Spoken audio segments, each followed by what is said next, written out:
Using the toilet after a hip surgery. Getting up from the toilet seat.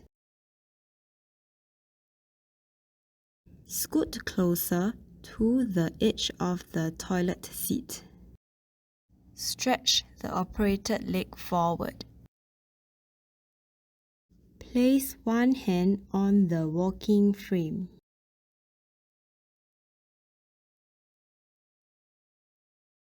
Bring the operated leg back to the center. Let's see from the front view. Scoot closer to the edge of the toilet seat. Stretch the operated leg forward. Place one hand on the walking frame. Place the other hand on the toilet seat. Bring the operated leg back to the center. Sitting down on the toilet seat. Move backwards towards the toilet seat. Stretch the operated leg forward.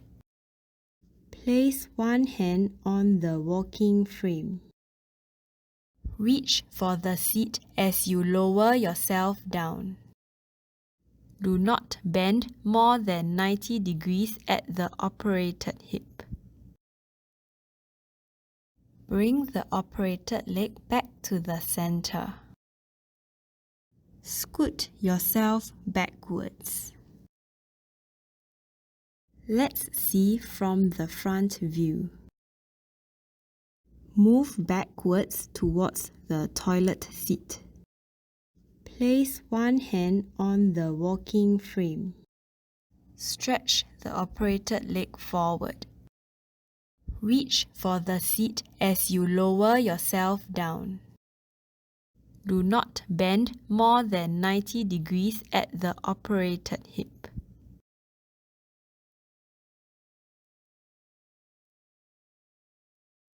Scoot yourself backwards.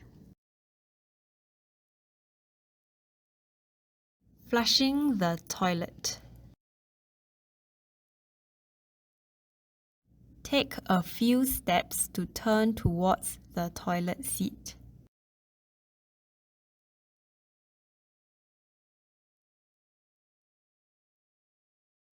Reach for the flush without bending more than 90 degrees at your affected hip. Why are these positions wrong? The first position is wrong because the person's hips are twisted. The second position is wrong because the body is bent too forward with hip angle less than 90 degrees.